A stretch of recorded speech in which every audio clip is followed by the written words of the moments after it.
Is your magic meter running low? Well, we've got a cure for you. Welcome to Disney Coast to Coast.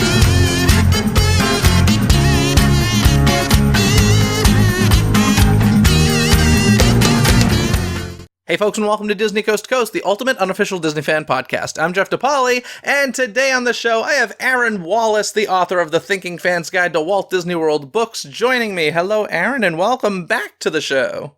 Hey, Jeff. Yeah, thanks for having me back. You and I just had the best time in Disneyland together, so I'm excited to talk about some of that. We certainly did, and we're going to talk about our Soren today, because we had a pretty unique experience at Soarin' Around the World, so let's jump into that conversation right now. It's time to dive into today's Disney dialogue. As you mentioned, you were just here at the Disneyland Resort with our good mutual friend, Derek from the Mad Chatters podcast. I was there with you guys for a couple days. I'm going to assume the rest of the trip went as splendidly as those couple days, yes? Oh, not nearly as well because you weren't with us. Oh, wow. It's always good when you butter up the host. I like that. It's good. It's good. As I mentioned, we did have a very, very cool experience at Soren. We took the Disney Vacation Club member tour, Soarin' Around the World, and this is free on most Wednesdays for Disney Vacation Club members and up to 3 additional guests. So that was pretty darn cool. But before we get into the details of that tour, I do want to talk about a bit of the history of Soren with you. And I am curious, do you remember your first time riding Soren? I do, actually. I didn't live in Florida yet, but I had come down to Walt Disney World with some friends to celebrate Disneyland's 50th anniversary at Walt Disney World because we were broke college kids who couldn't afford to get over to California at the time. And yeah, Soren was like brand new and the hype was kind of at its height. So I remember doing it too. Mine was a Disney California Adventure. It was on a vacation. I'm pretty sure I went to DCA in its first year, maybe second year. I don't remember the limousine ride. What was that called? The Superstar Limo? Yeah, I do not remember. I did not do Superstar Limo. I don't know if it was something where it was just like, I didn't do it, or if it was like closed at that point, because what did that survive? Like 8 months or something? Silly? Yeah, it wasn't long. And I mean, there was a bad rap from the beginning, so maybe you had just heard it wasn't worth your time. Nah, I don't think it was that, because I wasn't following things as closely at that time. But in any case, Soren at Disney California Adventure was definitely my first experience with that. And it was Soren over California, of course, at that point. But I am curious, what were your overall thoughts the first time that you experienced Soren? And yours would have been Soren. It would have been called Soren, but it was Soren over California. Right, yeah, because the funny thing about how the attraction ended up in Walt Disney World in the first place is that for Disneyland's birthday, Disneyland asked every other Walt Disney or every other Disney park to give a gift to Walt Disney World. Very, very odd way to celebrate Disneyland's birthday, but the gift that Epcot got was from California Adventure, and Soarin' over California became just Soren. And yeah, I think I was just totally blown away. I mean, at the time, it was a very different attraction experience, unlike anything that, you know, I'd seen at a Disney park before. And even though it's a little bit of a quiet experience, like the thrills are all very understated, but there's just something about that feeling of just being suspended in the air and feeling that, you know, manufactured breeze against you and sort of tilting with these camera shifts and kind of bonding with the world around you that it's very emotional. Yeah, it is funny that since you mentioned that 50th anniversary thing that they did in 2005, it was the 50th of Disneyland, and they brought things over. So I'm trying to remember. Soren was what was brought over from Disneyland Resort, and then the car stunt show, Lights Motors Action Stunt Show, was brought over from Paris, and then yes, I think there was like MGM. Was it MGM? That 2005 would have been Disney's Hollywood Studios. Already Hollywood Studios, yeah, yeah, and then some Cinderella stage show was brought to Magic Kingdom, right? Cinderellabration, yeah. And was there anything brought to Disney's Animal Kingdom? Yes, Lucky the dinosaur. Oh, because he was originally at DCA. Yes, so he was the roving animatronic, and he didn't have a very long tenure at Animal Kingdom. And, you know, I was reading not too long ago that Lucky still exists. He hasn't been guest-facing for some time, but I think he's maybe at the Imagineering campus. Do you know? That's what I've heard. I've heard that he's still at Imagineering. I haven't seen him there or anything. But, like, unlike the Muppet the mobile lab, from what I hear, is in a dumpster in pieces. That's what I've heard.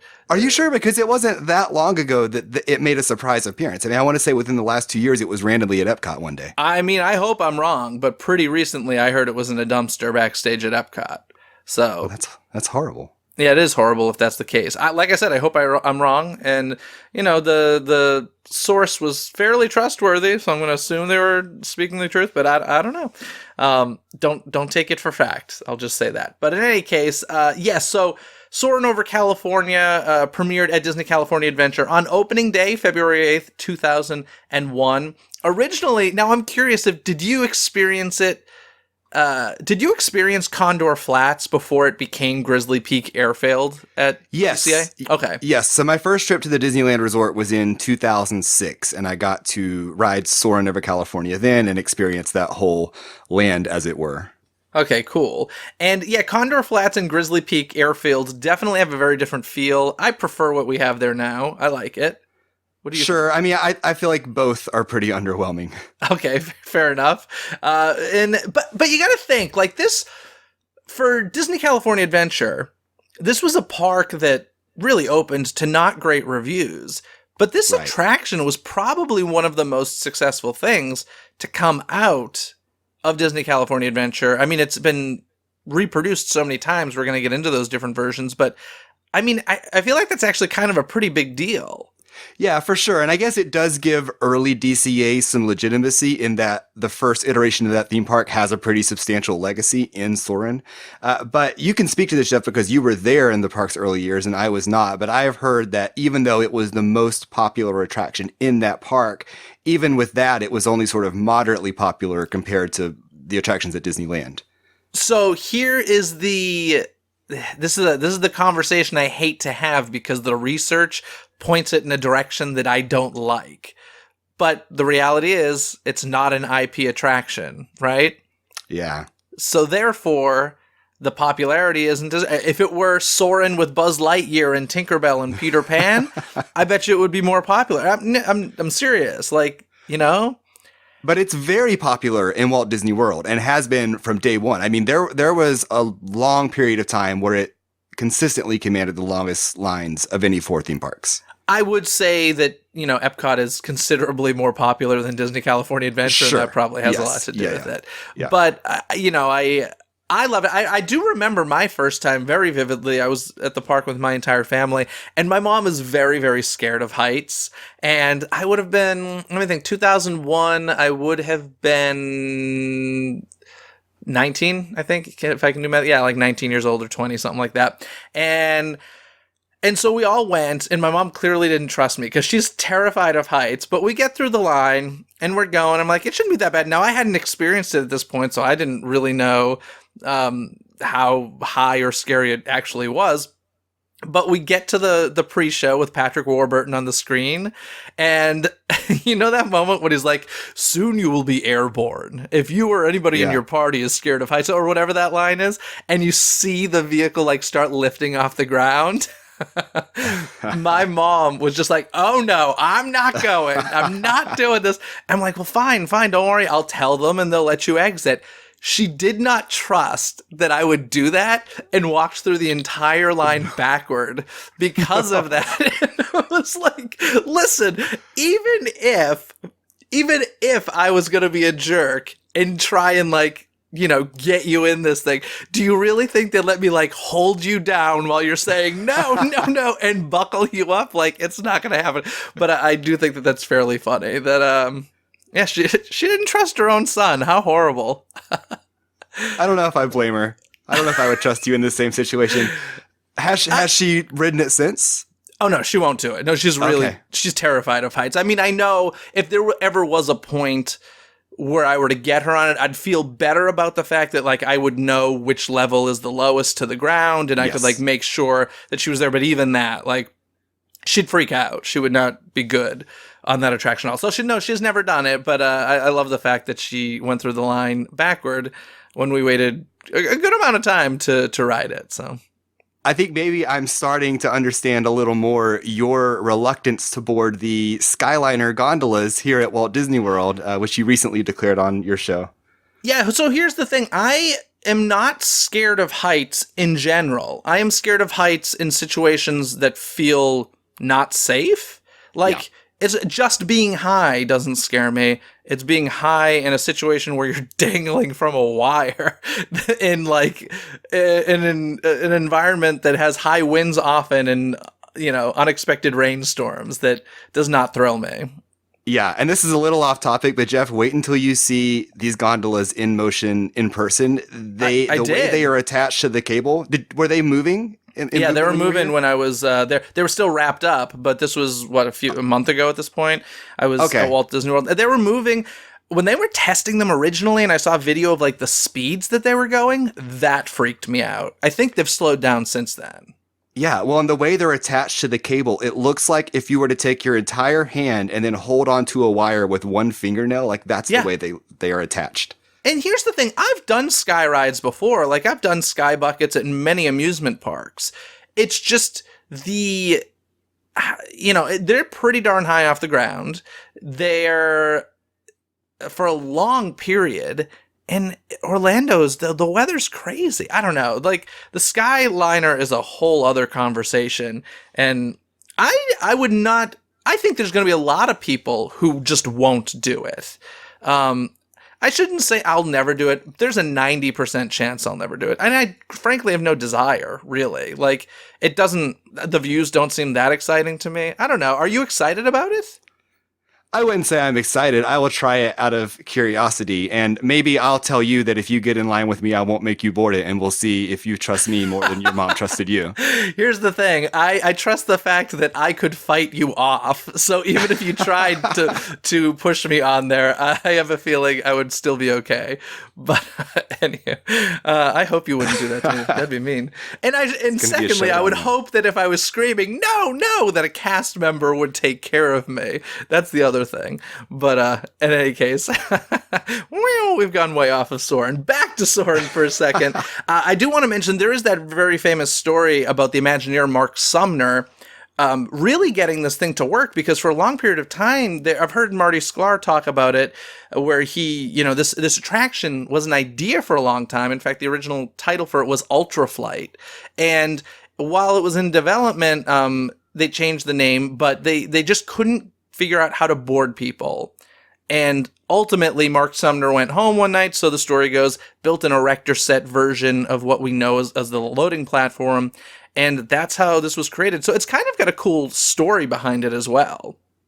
That is a really cool story. I was never one to play with erector sets or Legos really, but I feel like it's validation for anyone who ever did or does. Sure. Because it's like something very cool and very real can come out of that. You just said you never played with Legos. Clearly you did not, because you would know the plural of Lego is simply Lego. It's just Lego? Yeah. I did not know. It's all right, though. Yeah, actually, I never really played with them either. I was just in the store the other night at Downtown Disney, and I was like, yeah, these don't do it for me. But my brother was really into it. But in any case, so Mark Sumner figured out the situation. Therefore, the attraction was built. Supposedly, and I did not notice this, and I don't know if this was an old fact I found or not, but as I mentioned, it was originally called Ultra Flight. And apparently that name can still be seen, or at one point could be seen, on the tower consoles over at Disney California Adventure. Like they had already painted the name on it or something. Really? Do we know how far back in time the early development of the attraction goes? Just because Ultra Flight's a very 80s, 90s sounding name. If I'm remembering correctly, I believe it was in 98 they started developing this attraction. Yeah, okay. 96 or 98, something like that. So yeah, there's that. Now we've got to take a moment before we get to the actual attraction and talk for a moment about the pre-show with the wonderful Patrick Warburton. Now, yes, this has become classic at this point. In fact, so much so that when they were changing it over, I was totally one of the people in this camp, but when they were changing it from Soarin' over California to Soarin' Around the World, there was the big question mark of is Patrick Warburton returning? And if not, there's going to be a problem. And yeah. How do you feel about this? There was genuine concern on social media. But yeah, I love his performance, and it just wouldn't feel like Soarin' without him.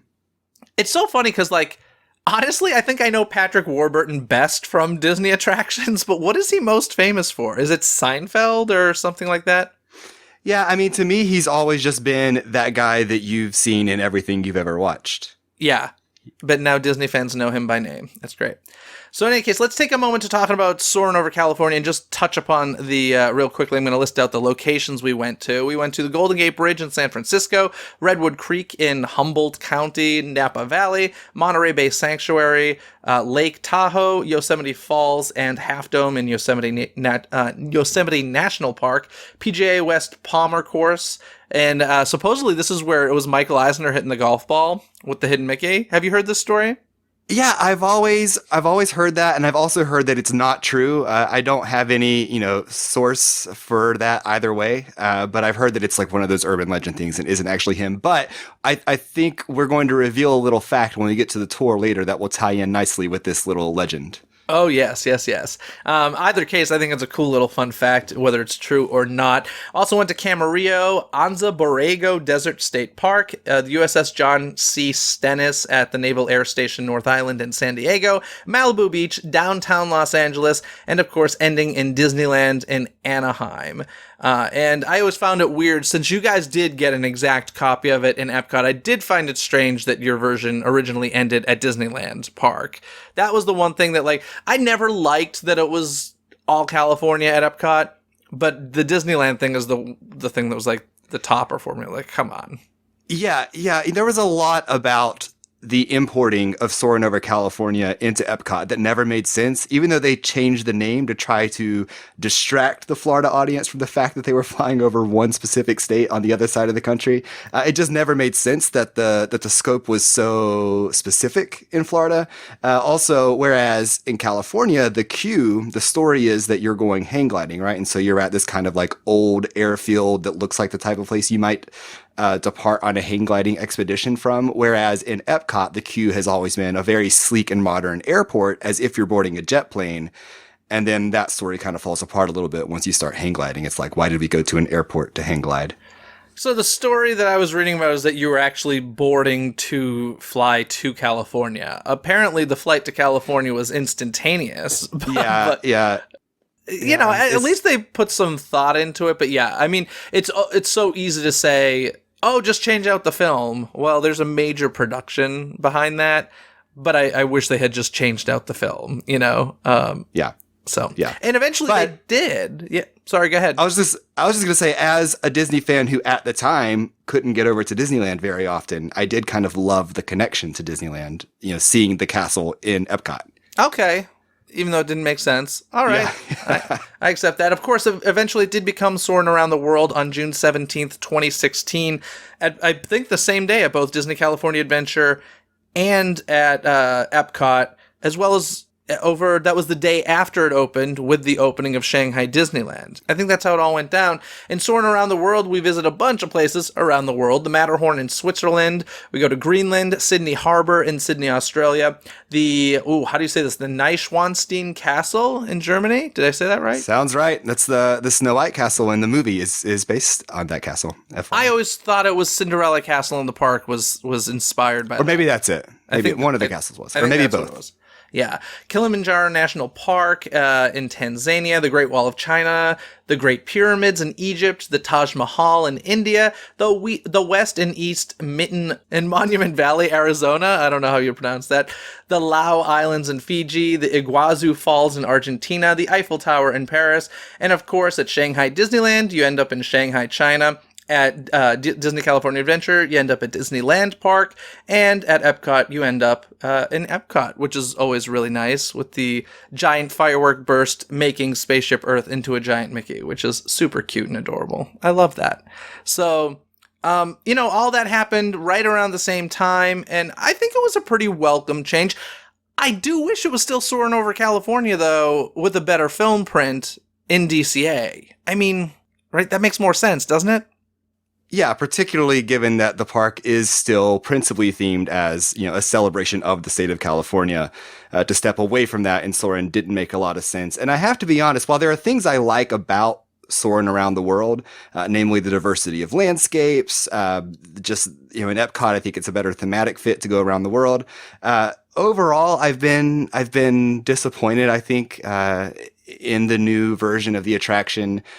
just because for me, there's a little bit of tension between what the attraction is trying to do on the one hand, which is foster this bond with the land, right? Like it's surveying the natural beauty of the world and some of the most impressive man-made landmarks. And then what the attraction is trying to do on the other hand now, which is kind of dazzle you with these in-your-face CGI effects.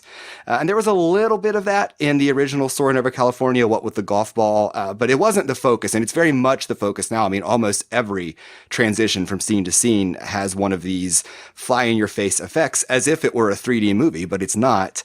And it just, it reminds me a little bit of what Universal Studios tends to do by splashing water in your face every chance they get. It seems like sort of a cheap thrill that takes you out of the moment. And there's just so much of that. And it's all man-made. It's just an artificial computer effect, which seems to sort of detract from the, I guess, nobler purpose of the ride. Yeah, it is interesting. You mentioned it feels like a 3D effect. I wonder if this attraction was ever considered to be 3D. Like, that wouldn't really surprise me. My guess is it would just, like, your glasses would have to be massive, although they do it with Flight of Passage. So I guess it's doable. It's just, I wonder if they ever considered that for Soarin'. It's possible, and that would maybe explain a little bit why we have the problem we have in Soarin' Around the World with the monuments or everything sort of curving with the screen. Yeah. And my understanding is that they used special lenses with the first Soarin' Over California. They used special lenses to kind of compensate for the curvature of the screen, whereas they didn't invest in that for the new film. And so that's why the curvature is so much more pronounced. This is just what I've heard secondhand. I don't know enough about the camera mechanisms that they use for this format of filmmaking to know for sure. But if they had 3D in mind, then it would make sense that maybe it was too much to use those lenses while also shooting for 3D. Interesting. That would be nuts if they actually had a solution and they're like, we just don't want to pay for that this time around. Like, that seems a little crazy to me. I hope that's not true. Fun little fact, when you're at Epcot, you are on Flight 5505. Do you know why it's Flight 5505? I did not know that, but I'm going to guess the opening date, May 5th, 2005. Yep, May 5th, 2005 was the opening date, which I gotta be honest was a lot earlier than I realized, because that means it was only at DCA for 4 years before they had a second version of this attraction. Like, to me, it felt like a DCA only attraction for a much longer period of time. I was a little surprised when I was reading into that. I was like, oh, interesting. You guys have interactive games in the queue at Epcot. Have you ever done them? They've gotten rid of those, but oh, they did. Okay. Yes, but yeah, they were horrible. Oh, were they? It was one of these where there are giant screens, and to quote unquote play along, everyone waiting in line is supposed to like wave their arms or bend in a certain way, and the sensors never really worked, and you always got the sense that you were out there moving around like a fool and none of it actually mattered or was having any bearing on what was happening on screen. So much like the interactive games in the queue for Space Mountain at Walt Disney World, they've also done away with those because it just never really worked. Wasn't a good look. Interesting. Alrighty. Well, of course, Soarin' Over the Horizon went to Shanghai Disneyland. That was their opening day, June 16th. So I was right. Yeah, June 16th it opened at Shanghai, and then DCA and Epcot got on June 17th. And this is in Adventure Isle. Now, you've been to Shanghai Disneyland. Have you done this attraction there? So, Jeff, it pains me to say that the one and only attraction in Shanghai Disneyland that I have not experienced is Soarin'. I was there multiple days in the park, but anyone who's been can tell you that the experience of entering Shanghai Disneyland is chaos on the order that the U.S. parks have never known. Mm-hmm. And even though we may very soon with Galaxy's Edge. we might. But I mean, we would get there hours before opening in order to rope drop, and still by the time you make it to an attraction, you're making lunch plans already. And each day there was already a 3.5-hour standby wait for Soarin' with all fast passes expired. And with limited vacation time on the other side of the planet, it's just a little hard to justify waiting that long for anything. Yeah, and it is pretty much the same attraction, other than like this really weird retheming. I will ask, so you obviously walked by it. Did it feel out of place in Adventure Isle, or did that work for you? Well, the entrance itself is sort of, I mean, it doesn't stand out. But what I understand is, from what I understand, when you walk in, the queue is supposed to be very cool. Like the ceiling looks like a sky, I've been told, which sounds like a really neat effect, but I never even made it inside the building. Yeah, I saw some video of that, and it's like a nighttime starscape sky and everything. And then it's depicted as an ancient observatory and temple to the Arbori tribe's condor god. The pre-show and the safety spiel is hosted by a shaman of the tribe who grants you the ability of flight, but has trouble controlling her own shape-shifting abilities. And it seems... it feels like a stretch. I have not experienced it, but it certainly feels like a stretch. And from what I understand, it was kind of a quote-unquote last-minute add-on to Shanghai Disneyland. They weren't really planning on having it there, so I don't know. I don't really know why it's there in that park other than the fact that it's popular, I guess. Yeah, I guess so. I don't know. It's a shame because this was part of a trip where I went to all the parks around the world except for Paris. And so my friends and I had this grand idea that we were going to ride Soarin' Around the World in every park because we were ourselves soaring around the world. And we ended up riding it in none of the parks because the line was so long everywhere, which I guess speaks to how internationally beloved Soarin' is. That is so interesting how popular this attraction is. I will say one of the things that kind of disappointed me, I'm pretty sure when we saw the concept art for this, we saw a very different ride vehicle, didn't we? Like it looked kind of wicker and like much more handmade than the industrial ones we're used to here in the States. Do you remember this? Yes, that sounds right. Okay, well, when I watched a video of this, it's literally the same ride vehicle painted brown. Like there's none of that handmade quality to it. And that was a pretty big disappointment to see on video. Okay, yeah. I didn't realize that had happened, but it sounds like they cheaped out on that a little bit at the end. Yeah. And then, of course, pretty soon we have Soaring Fantastic Flight coming to Tokyo Disney Sea and the Mediterranean Harbor section. And these ride vehicles will be Renaissance-era dream flyers created by aviatrix and Society of Explorers and Adventurers member Camelia Falco. And this is planned to open on July 23rd of this year. So you've been to Tokyo Disney Sea. Do you think the Mediterranean Harbor section is a good home for this? Any thoughts on that? I think it could be. Look, it all comes down to the queue and even the pre-show. Like that's where the case has to be made to the guest that, this attraction fits here. That's where they've got to make that link. So I think it depends on how well they do that. But that land feels like a very specific part of the world while you're standing in it. It also is, I guess there's this, I guess I'll say the idea that you're exploring the world can kind of fit in there. There's this sort of like Da Vincian atmosphere there. So that part of it makes sense to me. The thing I find interesting, and I always had the impression that like everything in Tokyo Disney Sea was somehow supposed to relate to the sea. And I guess not really. Maybe that was just something I made up in my mind. I mean, this sort of certainly takes you in the opposite direction of the sea. And I know like the Tower of Terror's there, which really, I don't know if that really ties into the story and stuff. Is sea a theme throughout this park? Yeah, I mean, I think each land certainly relates to the sea in a very direct way, and then the attractions kind of are, take their cue from the land. So you end up with a little bit of a distance between the sea and the individual attractions. And I think that's okay. But, we've had this same discussion in Epcot for a long time.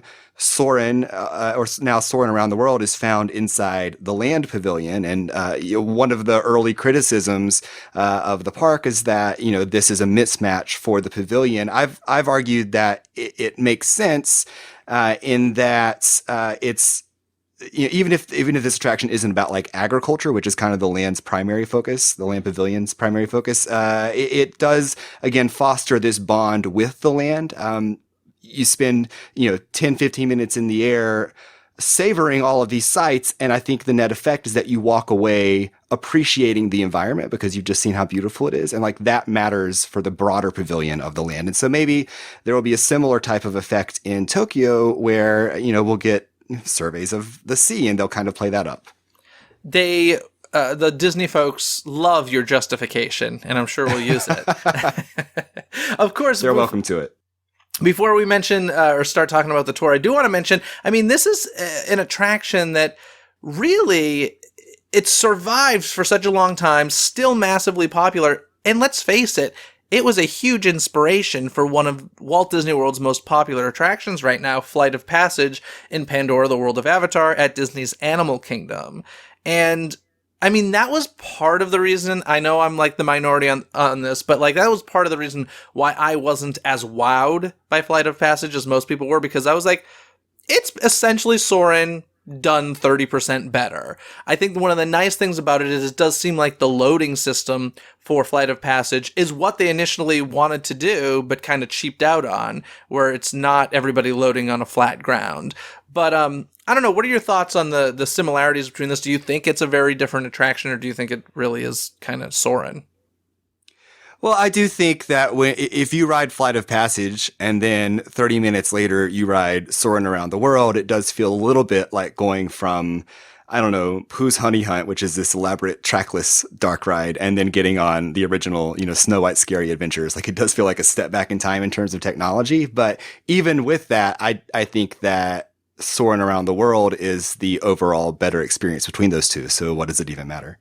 Okay, interesting. The thing to say about Flight of Passage that, it does better. I think the loading's better. It's a nicer reveal of the screen. You don't really... the way that you load, you feel like you're in a separate room. It's done really well. The scent that is used in Flight of Passage, I would say, is done much better than the scent used in Soren, which we haven't even really touched upon yet. And then the 3D is pretty darn good, I would say, in Soren. But yeah, I'm sorry. I keep saying Soren. I meant Flight of Passage. So...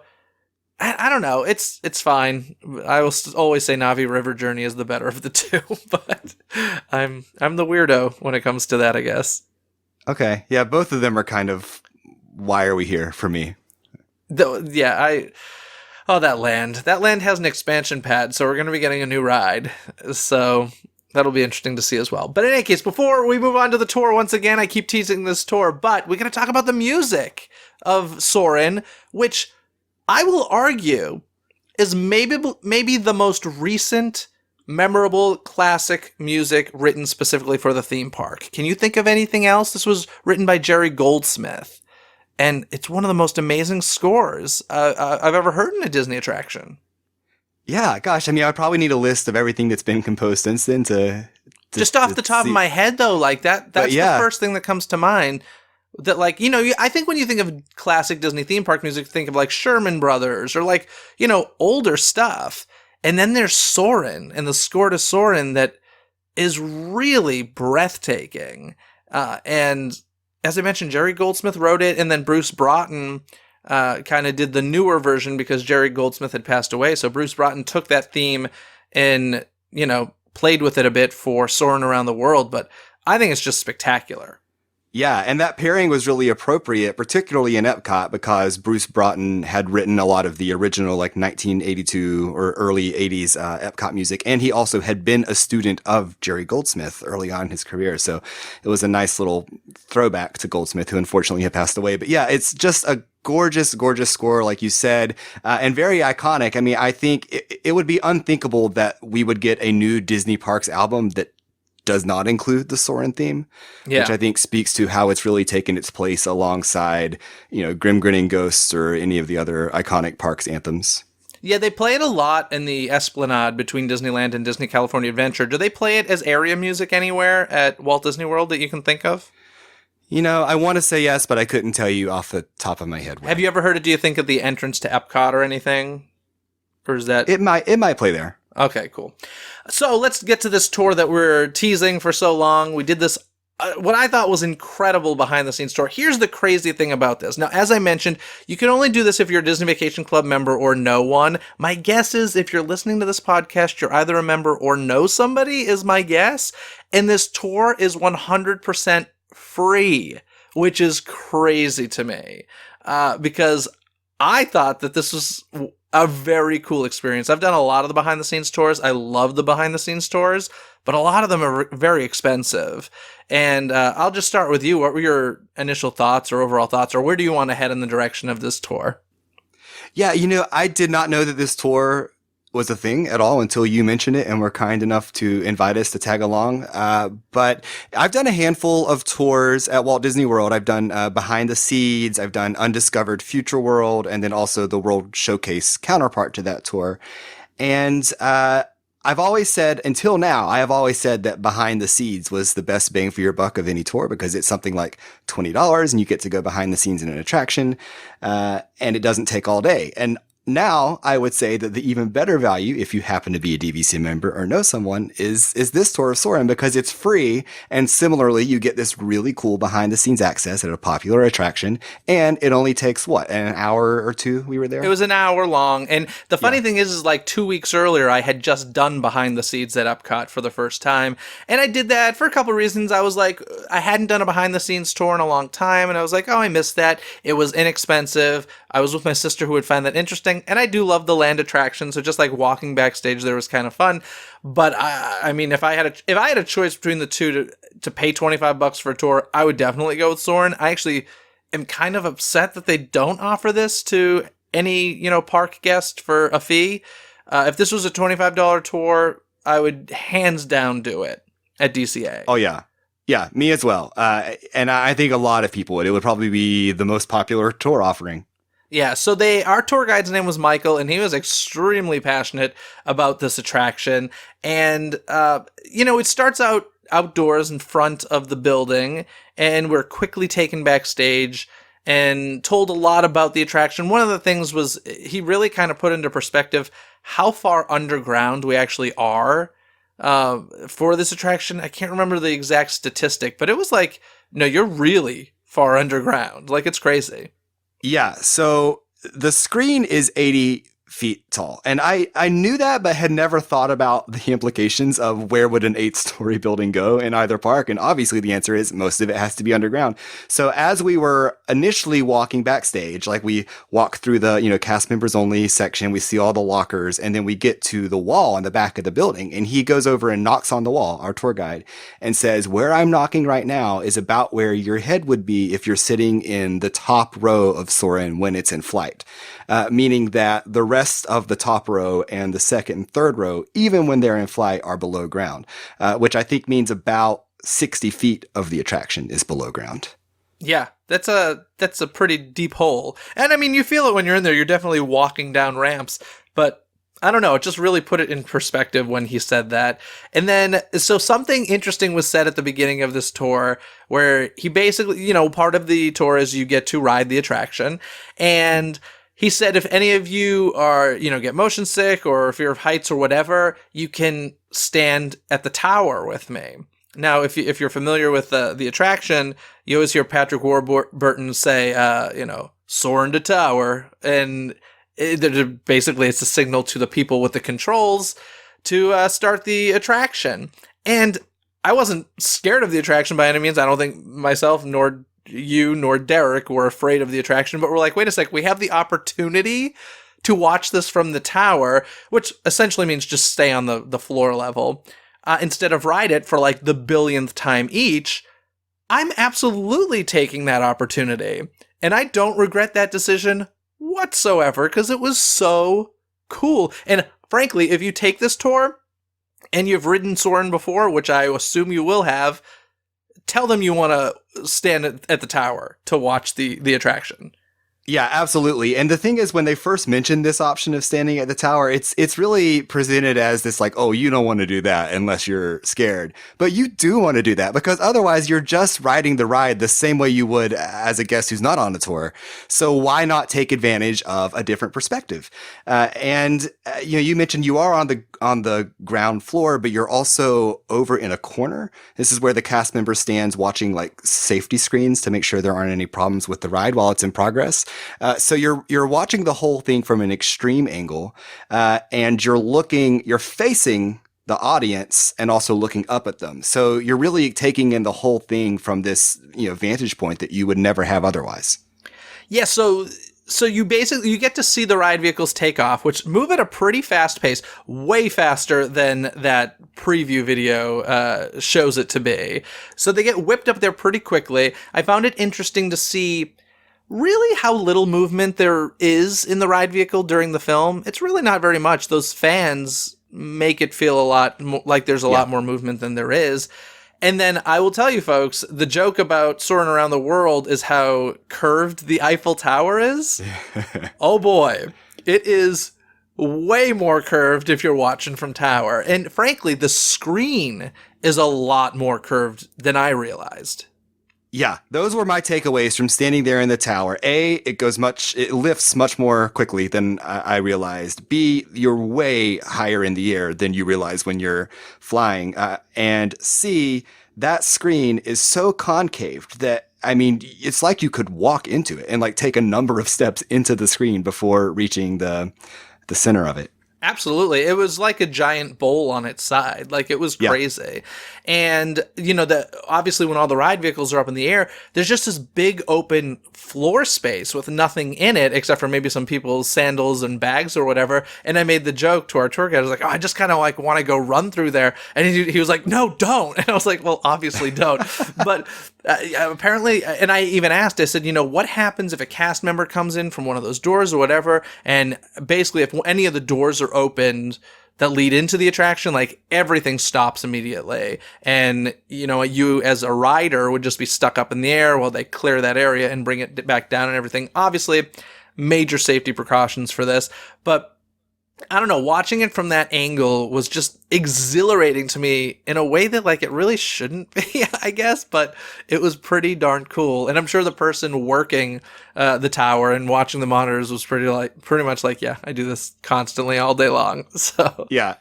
I think she was unimpressed with how impressed we were by this vantage point. Yeah, it was pretty cool.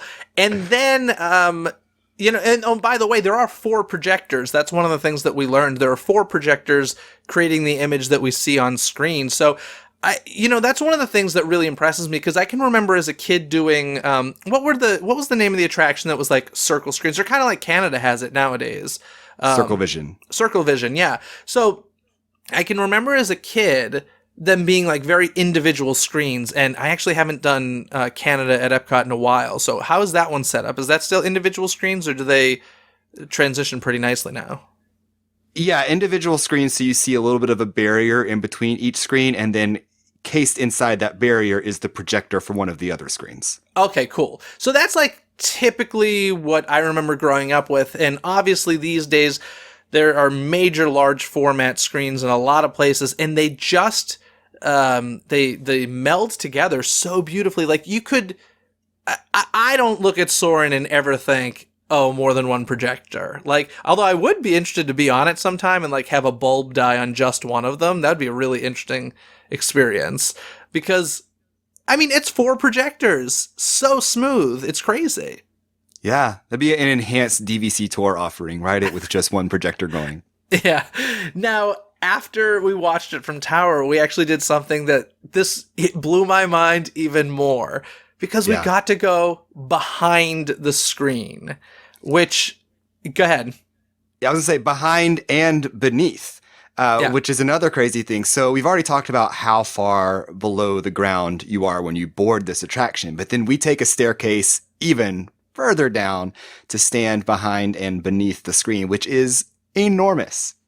Yeah, so it was, and the screen is like a giant scrim, essentially. So we can see through the screen, and we can see people loading, we can hear all the spiel, we can see them go up in the air, and we can see the film being projected. It was a very weird sensation, because you could see the film on the screen, and then you could see the people flying up above, and then you could see like the projectors as well, and obviously hear it, because it's quite loud. So it was really cool experience, and one I won't forget, and frankly one I hope to do again soon. Like, it was I was so impressed by that. It's just the thing is massive, and everybody knows that, but you don't feel it until you're standing at the bottom of it looking up and like being like, where's the top of this thing? It's nuts. Yeah, I think I leaned over to you and said at one point while we were standing there and looking up at the top row while it was in flight, and I said we could be standing at the base of like a 6-story hotel and looking up at the roof right now, which is like literally true. I think there was a 60-foot 6-story difference between where we were and where they were. And I will never look at Soren or ride Soren in quite the same way again. And this is why I say it's something as simple as shifting your perspective. But a change of perspective is always worth pursuing. And so if you get a chance to ride this attraction and do it from the 2 different vantage points that we just described, I mean, I think it really will forever alter and enhance your appreciation for the ride. I did not look into this. Actually, did I just hear this might be available in Epcot soon. I feel like I heard something about that.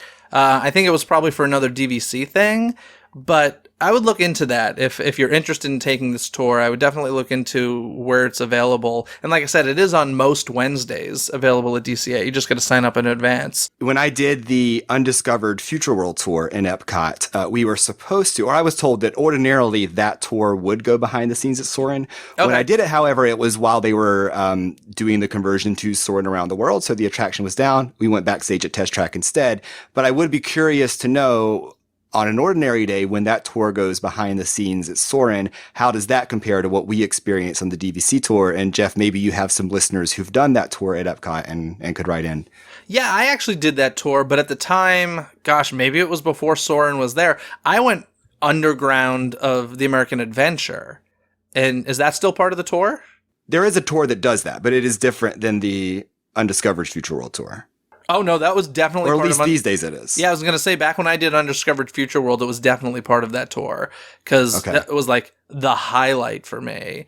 And I love American Adventure, and just seeing like the grid underground that shifts and moves and rises and falls to move those animatronics was incredible. That's just the type of stuff I nerd out about.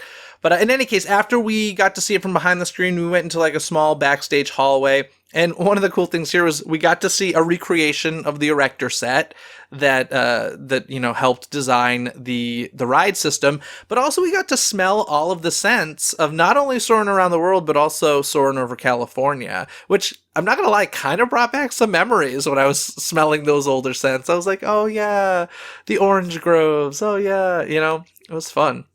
Yeah, so after we stood under the screen and watched it, we then got to go backstage into just like the cast member hallways. And this is where Jeff's talking about we had this scent smelling experience. And they also had a replica of the Erector set that was used to design the attraction. So we got to actually like touch that, which was cool.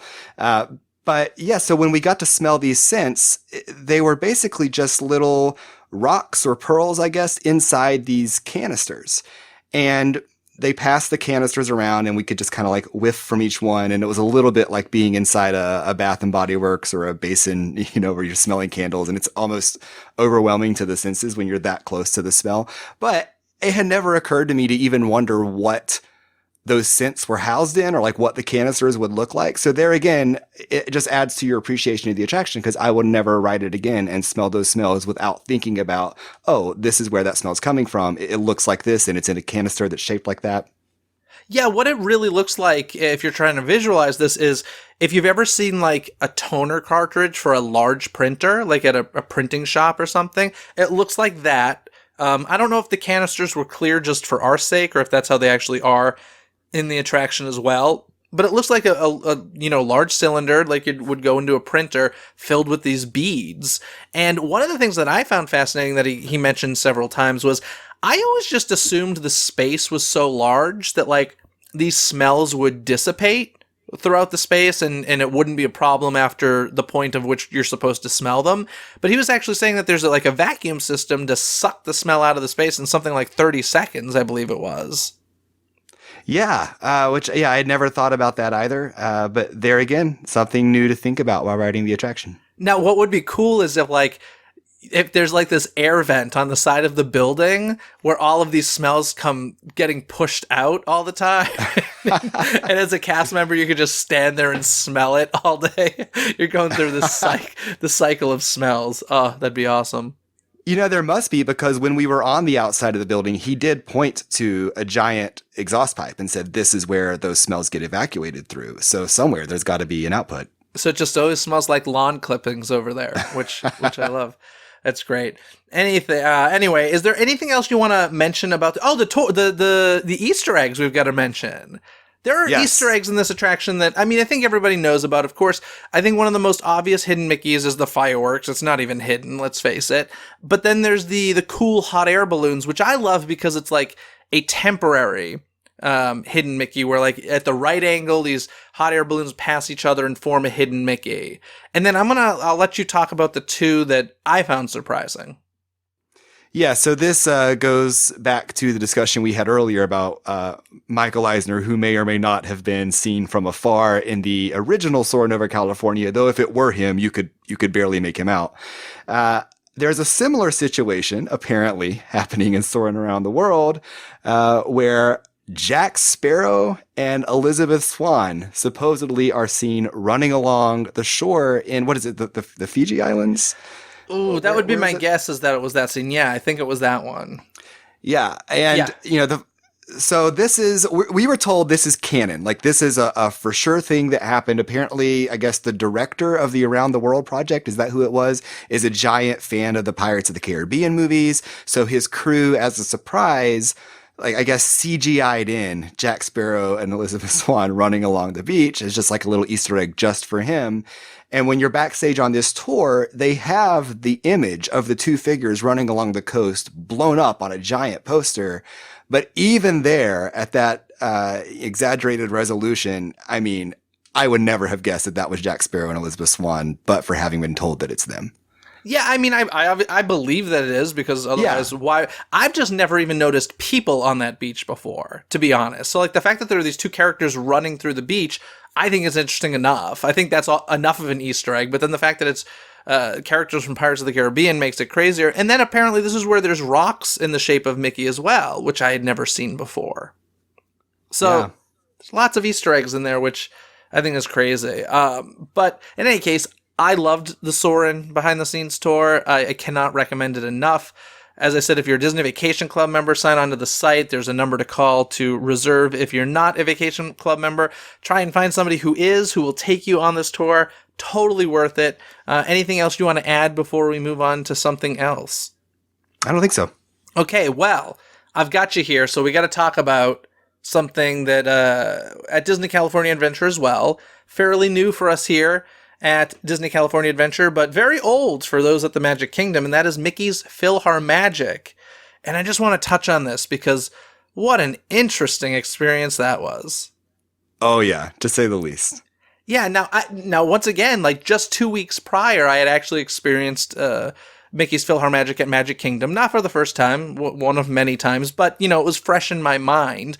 And if you've never experienced Mickey's PhilharMagic, it's basically a journey through a lot of musical moments in Disney films where Donald Duck is the character you're following. And it starts out on a 3D screen that's like a normal projection screen and then gets massive, like basically fills the entire wall surrounding you in the theater. So when I heard this was coming to DCA, replacing Muppet Vision 3D, of course we all know what that theater looks like, and you're like, how is that going to fit in there? And how are they going to do this? And I had my thoughts on it, and some of those thoughts became true, and then some of them were just shocking to me. So, why don't you start, Aaron? What do you say is the first thing? Well, first for me, so in all of my trips to the Disneyland Resort, I had never stepped foot inside this theater before. Okay. So, I know, of course, Muppet Vision from Disney's Hollywood Studios. And so first of all, it's just a very Twilight Zone-ish experience to walk into essentially the Muppet Vision Theater, because it still looks just like that, to sit down for Mickey's PhilharMagic, which is an attraction I know from a very different space at Magic Kingdom. So already it's just this weird, like, where am I? What's going on here kind of experience. And then, yeah, as you say, Jeff, they had to modify the video to compensate for the fact that they don't have an expanding screen built into this theater. And so what you end up with for the first part of the movie is this little tiny window box of a screen with a projected curtain around it. And I said that it felt a little bit like, you know how they used to crop widescreen movies for like airing on television or for home video, so you would only get the full screen version of a widescreen movie? Sure. It felt a little bit like that, so like VHS on the one hand. With the black bar above and below sort of thing. Yeah. And yet with stunning video quality. So it was like VHS meets 4K Blu-ray in a very weird way. Yeah, it was strange because, I mean, it was small. Because it, like I said, if you know the Magic Kingdom version, the screen grows, or the projection surface grows in an enormous size, like way bigger than it begins.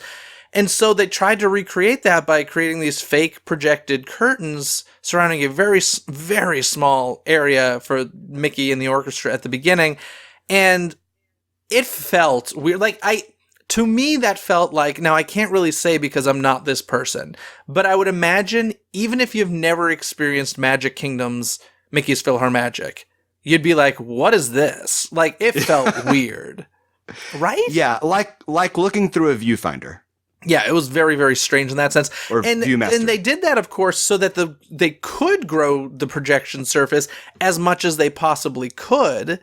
But here's the question I have for you. Would it have bothered you if the screen just stayed the same like, to me, it would have been less weird if they just used the same size screen the entire time. So if they just dropped the curtain effect? Yeah, if they dropped the curtain effect and they filled the entire screen with Mickey and the orchestra, and then we went into, Little Mermaid, Beauty and the Beast, all that stuff, and they just used the same size projection surface for all of that. I get it, you wouldn't have gotten the effect of, like, this adventure becoming bigger and bigger, although there's still a little slight way around that we'll get to, but I felt that if they felt this filled the entire screen the whole time, that would have been a better solution in my mind. Yeah, probably. I mean, I guess we would need to see that to see how that worked too. But I imagine that would have been better. Or even if they used real curtains instead of the projection of a curtain, at least then you might have a sense of there is more screen behind this, and so therefore it might feel more acceptable to be watching something so small. Yeah, it was weird. And I will say they never actually fill the entire screen because it's such a wide aspect ratio at Magic Kingdom that they just, the top portion of the screen is never really used. It's weird. You did touch upon the fact that the projection quality is phenomenal. Like, a beautiful digital projection, which, frankly, Walt Disney World needs so badly. Yeah, PhilharMagic has never looked this good, or at least I should say I don't remember it ever having looked this good. And, I was there opening year for that attraction in Magic Kingdom. I mean, it looks spectacular. And also there are some in-theater effects that either are new to this version or just haven't worked in a very long time in Magic Kingdom. In particular, there's that moment where the flute kind of flies out at your face. And in DCA, there's a light that shines on the heads of certain audience members as if there's light reflecting off of that flute, and it moves in unison with the 3D projection of the flute. That I've never seen happen in Magic Kingdom, and I thought it was a really cool effect. Yeah, it was a nice touch. They also have, since this is the Muppet Vision 3D Theater, if you're familiar with that space, there are the side panels in that building that, when you walk in look like walls, but the reality is they're projection surfaces so that at the end of Muppet Vision, they can be projected and lit in a way that makes it look like it's a demolished theater. And they've been using these side panels for a long time with, so this space, Muppet Vision 3D, sadly has been gone for a very long time at DCA, so they've been using it to show movie previews, and they've been using these side panels as well. So when I saw the live action Beauty and the Beast preview here, they used those side panels and created the mountains and the hills when she does her whole reprise, her Sound of Music moment and Beauty and the Beast. So that's what I was expecting. I was like, okay, so when the screens grow, they're going to use those side panels, which they did. It became underwater and stuff. And I thought that was a good use. And frankly, like I said before, I would have been cool if that's all that they did to grow the screen.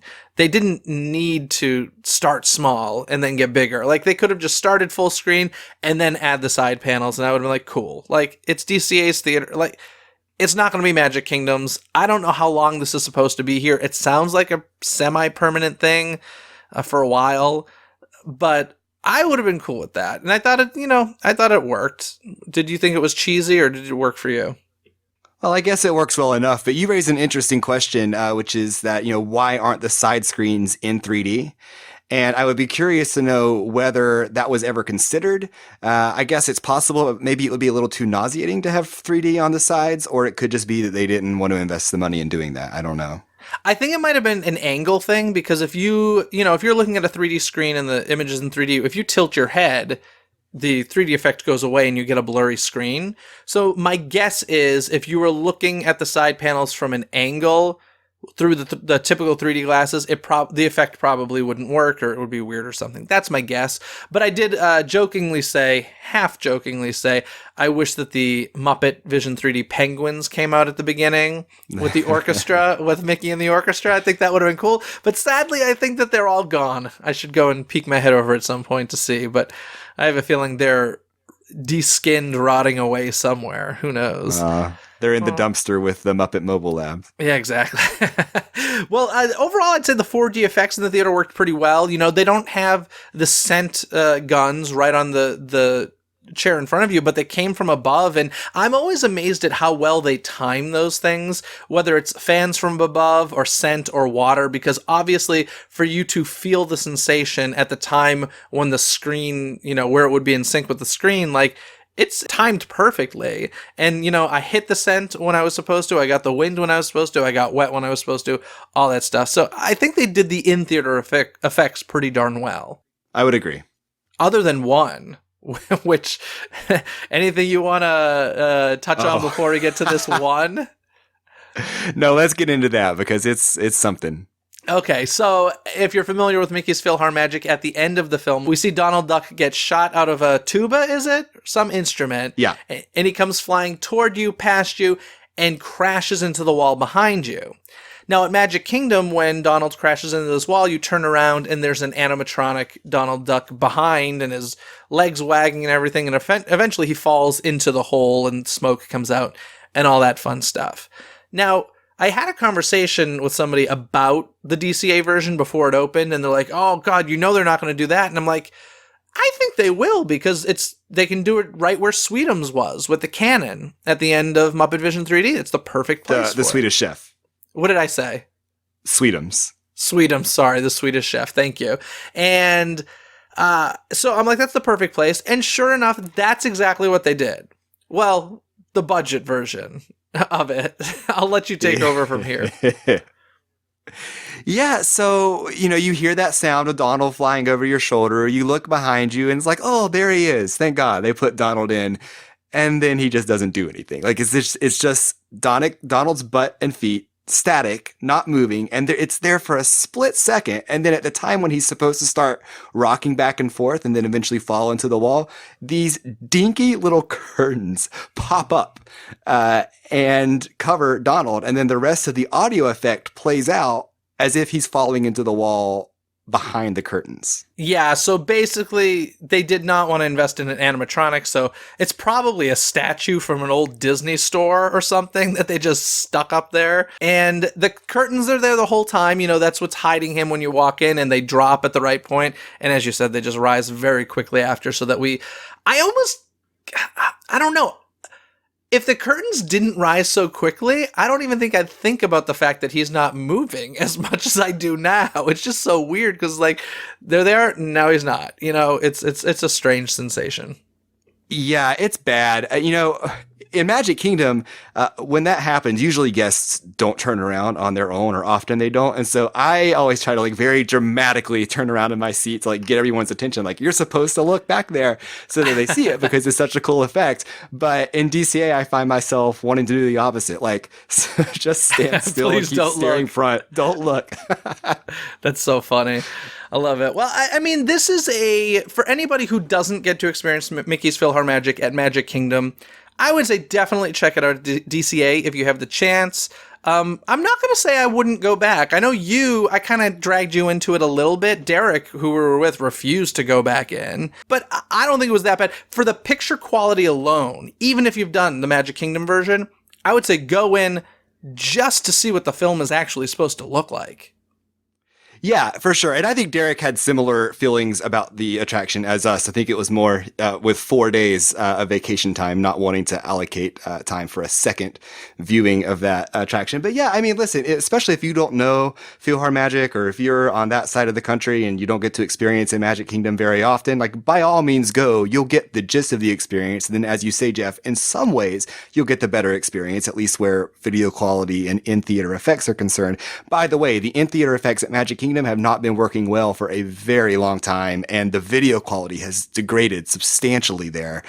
So yeah, I mean, really neither theater is offering the perfect PhilharMagic experience anymore, so why not experience it in DCA?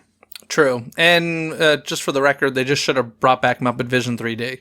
I feel like it's been gone for so long from DCA that would have been at least as popular as Mickey's PhilharMagic, because let's face it, our theater was not full. And I feel like if it was Muppet Vision, just as many people would have gone in to see that again. Anyway, is there anything else you want to add before we get to some trivia? I know you, as you said, you came out to Disneyland, which you don't do super, super often. So is there anything else that was new or exciting to you that you just want to point out real quickly and say, hey guys, make sure you check this out? Well, it had been not that long since my last trip, so there wasn't a whole lot that was new for me on this trip, other than Jesse's Critter Carousel. But why take time to talk about that? Okay. No, but I mean, I love being in Disneyland so much. Just like the thrill of being where Walt walked and just seeing visually all the growth in that park that has taken place over more than 60 years is just that's something that Walt Disney World cannot and will never offer, and so it's just it's such a treat to be there every time. And this was honestly one of the best times I've ever had in Disneyland, thanks in large part to you guys. Yeah, it was a lot of fun. I do want to mention, do you want to touch upon the fact that how exciting all of the construction walls were for you, as well as a little happening that you got to see in front of the castle? Yeah, so the castle's in a little bit of a sad state right now. It's never fun to visit a castle park that isn't your home castle park to find the castle completely behind walls. But that is the case in Disneyland right now.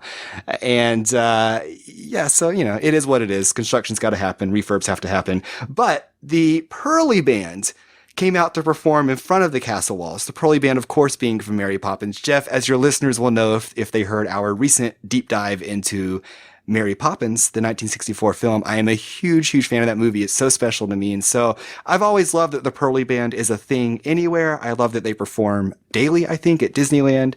And so all week long, I'd been saying, we got to catch the Pearly Band. We got to catch the Pearly Band. And lo and behold, we were entering the hub just as they came out. And they did a whole performance right there in front of the castle walls. And Mary Poppins came out. Bert came out. They both danced with them. And they did an extended medley of Mary Poppins songs. And it was just so magical. And I was like, you know what? This is why I love Disneyland. There's a bigger emphasis on these smaller entertainments, these smaller street performances, and there's just a much bigger emphasis on Mary Poppins in Disneyland. Yeah, it was a really fun trip. I'm glad that you guys let me tag along for some of the fun. But guys, I think that means it's trivia time! All right, Aaron, do you want to hit me with the trivia question first, or shall I hit you? I'll hit you first. Okay. Let's hear it. Okay, so when Soren first opened in Epcot in 2005, there was a grand spectacle of an opening ceremony. If there's anyone listening who hasn't watched it, go watch it on YouTube. I mean, it is bonkers and over the top with fanfare that probably no attraction deserves. They had people flying up in the air and doves and fireworks and a military procession of planes flying overhead. It's insane. I never seen this. Oh my gosh, you have to watch it. It is Disney being extra in the way that only Disney can do. But there was a celebrity on hand to formally dedicate the attraction. Can you tell me who that celebrity was? Was it just kind of a random celebrity, or does it make sense? Does it have something to do with Soren? Well, this is a big hint, but yeah, it makes sense. Is it Patrick Warburton? It's Patrick Warburton. Oh, that's awesome. I love that. I was gonna say Patrick was would enough people care, or is that just the Disney nerds? That's really cool though that they did that. Isn't it? I love that. I think I made a joke recently about, I know I think it was on this past House of Mouse headlines where you saw the Spider-Man cast was at DCA, right? Yes. Yeah. So I was like, oh man, we got the Spider-Man cast. We've had Johnny Depp in Pirates. We've had Mark Hamill at Star Tours. I'm like, when is the Patrick Warburton visit going to happen to Soren? I guess it already did with the opening. That's great. Yeah. I love that. Well, I have a trivia question for you that apparently was not well thought out, because I guess based on what you said earlier, there's a lot of answers to this question. So I'm gonna change it a little bit. But we had talked about how Bruce Broughton came in to rework the Soren score for Soarin' Around the World. So my original question was, where else in Epcot can you hear Bruce Broughton's music? And I'm going to change it to, where else can you hear Bruce Broughton's music in Epcot that Jeff DePaoli would be very, very, very excited about? Oh, But before I I'm get to gonna that, guess- tell me about some of the ones that where were some of the other places you were talking about? I didn't realize he wrote so much music for Epcot. Oh gosh, Jeff, you're asking me now, and I'm blanking. I want to say he worked on Impressions de France, Okay. which of course is a lot of pre-existing classical music. But I want to say he arranged that. I want to say I don't think he did Golden Dreams, but maybe he did some of the score for American Adventure. That could be wrong, but I know he has a lot of credits. He wasn't as well known then, but he has a lot of credits in early Epcot. Okay. But if it's something that makes Jeff DePaoli very excited, I'm going to guess. I mean, it's not there anymore, but Honey, I Shrunk the Audience. No, you're close. It is still there, or at least it was. I didn't hear it this past trip, but I did hear it this past October when I was there.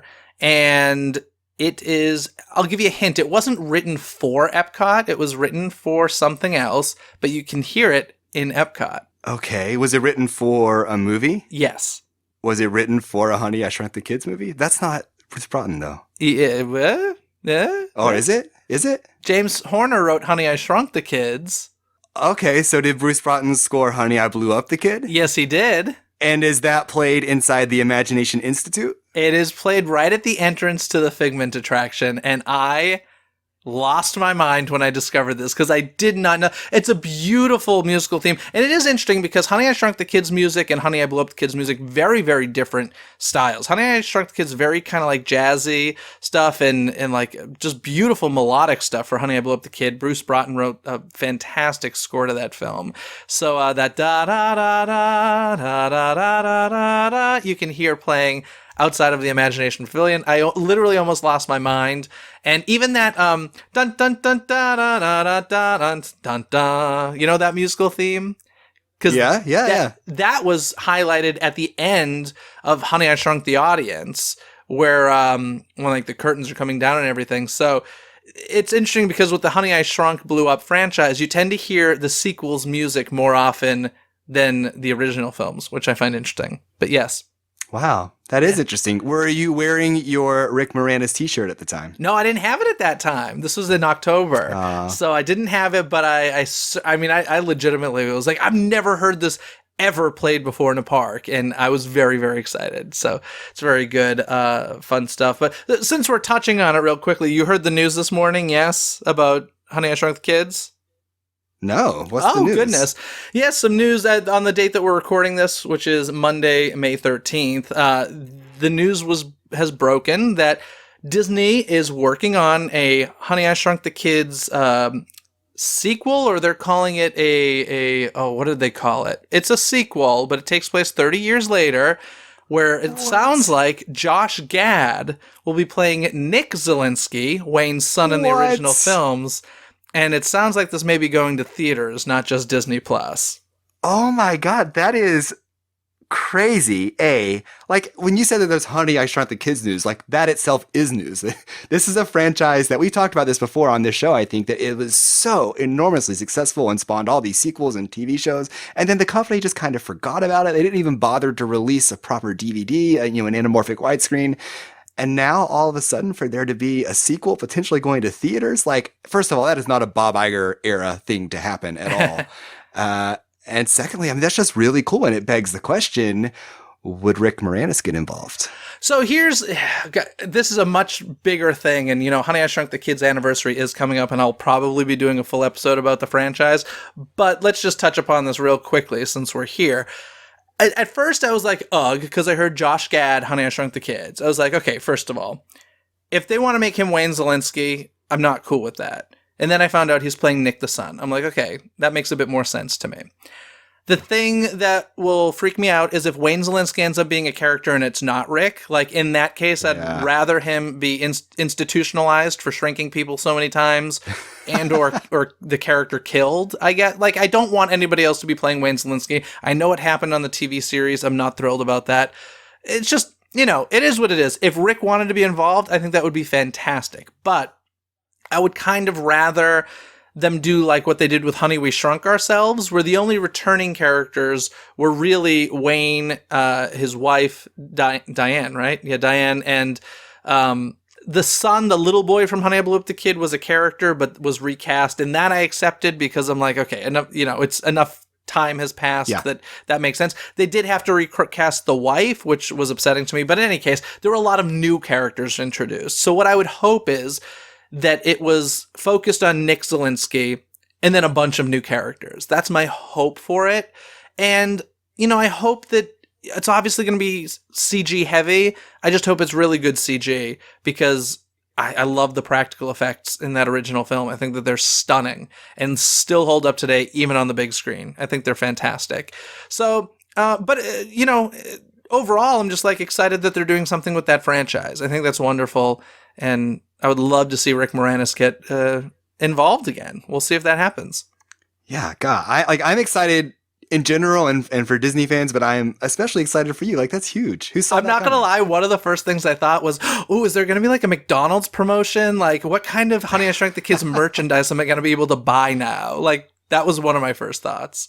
So, but I will say Josh Gad is becoming the Neil Patrick Harris of the last 5 years. NPH has calmed down with the oversaturation at Disney, and now Josh Gad has become the guy. We got the Muppet thing for Disney Plus, supposedly. Now Honey, I Shrunk the Kids. He's in Artemis Fowl. He's Olaf. He did Beauty and the Beast. He's in Rumors for Hunchback of Notre Dame. I'm come on, guys.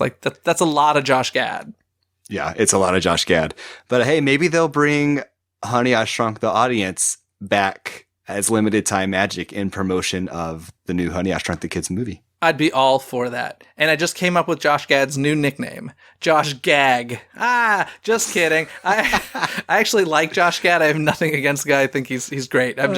He's everywhere Disney these days, I will say. That's like my my Neil Patrick Spare Us. I never heard that. I like that. That's even more clever. I like it quite a bit. Anywho, Aaron, thank you so much for coming on the show to talk Soren with the bonus of Mickey's PhilharMagic and Honey, I Shrunk the Kids. But before I let you go, why don't you tell the folks where they can find you and what you're up to all the time? So I have a book series. Jeff mentioned it earlier, The Thinking Fan's Guide to Disney. There is a book all about Epcot, and it dives deep into Soren, and there's a lot of bonus material about the attraction in there for anyone who's interested. But yeah, you can find me on Twitter, just with my name, at Aaron Wallace, or my website, aaronwallaceonline.com. Jeff, thanks so much for having me. This has been it was a great trip at Disneyland, and it's been great reliving it here on the show. Well, thank you so much for coming on the show. And of course, folks, if you want to check out the Disney Coast to Coast social media, just head over to DisneyCoastToCoast.com where you can find all of our links. And if you just love Disney Coast to Coast and want more of it, consider becoming a patron of the show over at Patreon, where you can get behind the scenes access, Q&A live streams, early episode releases. You can even be a guest on Trivia Time and so much more. And all of that starts for just $1 over at patreon.com/DisneyCTC. That's patreon.com/DIZNEYCTC. I would like to give a shout out to my current patrons, Philip, Rio, Monet, Anna, Diego, James, Gerardo, and Jared. Thank you so much, everybody. And folks, have a magical day. Bye! Thanks for listening to Disney Coast to Coast. Have a magical day. Disney Coast to Coast is produced and hosted by Jeff DePaoli. Learn more about the podcast and become a supporter at DisneyCoastToCoast.com.